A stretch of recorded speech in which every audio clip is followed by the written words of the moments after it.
didn't write slides, but I wrote a little essay, so I'm going to read. And even now, after I wrote this, things happened so quickly that I have more that I'm going to talk about extemporaneously if we have time. But the topic of my talk is how to hire a lobbyist. Get very lucky.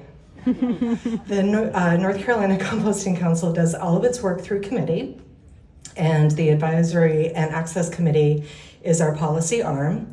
The obvious limitation of being able to do direct lobbying work is financial, with there being a 5% limit, 5% of operating costs, our operating budget being able to be dedicated to active lobbying work, according to our chapter bylaws. One of the strategies of the committee to be engaged in legislative work has been to partner with organizations that are big enough to have a significant lobbying effort and staff dedicated to do that, and that are also aligned with the North Carolina Composting Council mission. So one of these groups is the North Carolina Green Industry Council, also known as the GIC. In our circles, think green like grass, turf. Landscapers, these are nursery growers, not necessarily green as we may think of it, but more like green in color. However, the NCGIC has had a long time lobbyist who has been working on their behalf, and the NCCC has been paying dues to the NCGIC for several years now.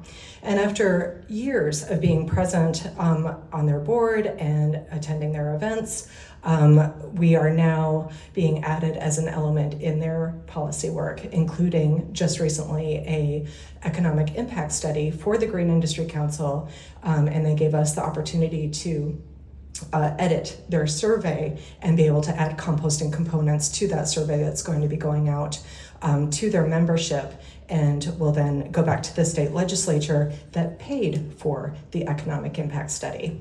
So here's where I go extemporaneous, because no, I'm going to wait. If there's time, I'll talk about that. Sorry. When I started with the council, I was engaged with the Carolina Farm Stewardship Association, organic farmers, sustainable regenerative farmer group mostly, that has been active in the state of North Carolina for over 50 years. And they have a policy director named Nick Wood.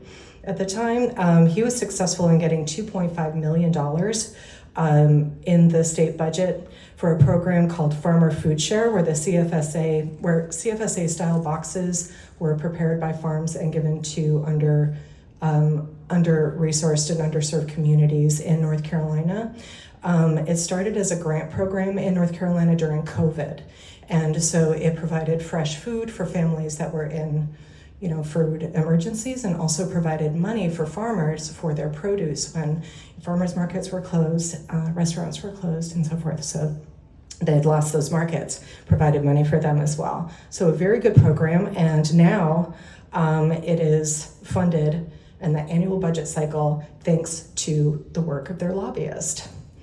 So as a member of the CFSA and the AAC committee, I was able to take advantage of an 8-week program that Nick led called the Member Advocacy Program, which is a masterclass in building legislative relationships, articulating the difference in grassroots versus grass tops organizing, where you talk directly to policy makers, decision makers, with a very pointed approach.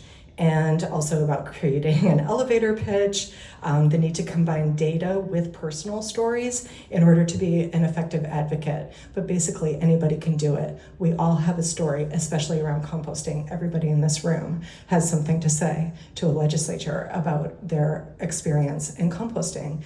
And if you are their constituent, then hopefully they're going to listen to you. But you have to get in front of them, right? So Nick's purpose for doing the advocacy program was multifold, because he was also looking for his own advocates to participate in a farm storm action webinars led by community organizers, where Nick could teach the intricacies of the federal omnibus USDA farm bill.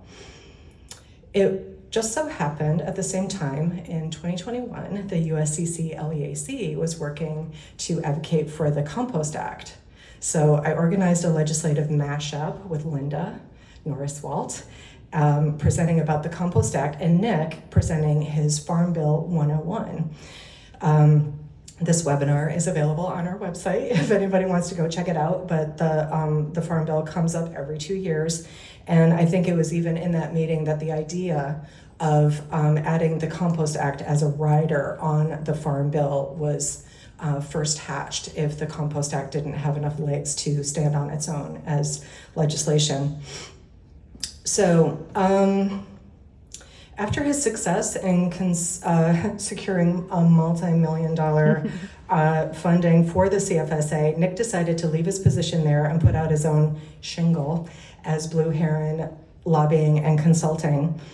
And because I had built this relationship with him and he knew that the North Carolina Composting Council was serious about legislative advocacy, he called me and he asked if the NCCC would be interested in him working for us. And I said, well, sure, but see, we have this limit, and he knows about the nonprofit space and he knew about that. And he's like, well, find out how much you can pay me and let me know. And so I came back, and because we do have this great fundraiser every year, the North Carolina Compost Operators Training Course, I came back and I said, we have $5,000 that we can pay you this year. And he said, that's more than I thought. So he took it. So that's where I talk about getting lucky, because that, I thought for sure the number was too small for him to even see. He wouldn't look at it. But because of the relationship that I built with him and because he's trying to build his brand, he really wants an A+, 100% grade. He's going to work with groups that he thinks that he can be successful with. So in short order, I presented it to the strategic meeting of the board. We approved that that budget line item. He did require that we enter into a 2-year agreement with him because the legislative cycle in North Carolina takes 2 years. And so it's really a $10,000 investment. But I cannot oversell the value of having someone whose job it is to walk the halls of our state legislature, building those relationships and having an ear out for any conversation or angle, like just even a word or a hint that might be beneficial to their clients, always looking for that window of opportunity. Nick was able to find 2 champions in the state legislature willing to propose adding the word compost to the list of items that are tax-free for farmers in North Carolina, in the North Carolina Farm Act. It's a state bill, not the federal one. The single word created an opportunity for me and the then chair of the AAC to meet and thank those legislators directly. I was invited to talk to our state Senator Sanderson, whose district is one of our coastal counties where I often spend vacations. It's one of my favorite parts of the world, Crystal Coast, North Carolina, if you ever want to visit. And in telling him how much I loved his district, he mentioned that he had just gotten a 3-tiered composter delivered to his house, and he was eager to start using it. And I was like, well, I'm ready to have that conversation. Well, Senator Sanderson, I'd be delighted to be your personal composting consultant. You know how to reach me. My point is that once I got in the room, it was not hard to find an immediate connection. Bear in mind that these are Republican legislatures. You don't know me, but one guess. Bear in mind that North Carolina has a Republican majority in both House and Senate, so nothing will pass without Republican support. Nick will not even talk to the Democrats. He talks to the Republicans first. It's just the way. And he's very talented about it too. I may not agree with this man's policies, but we found common ground, and it was more than a foot in the door.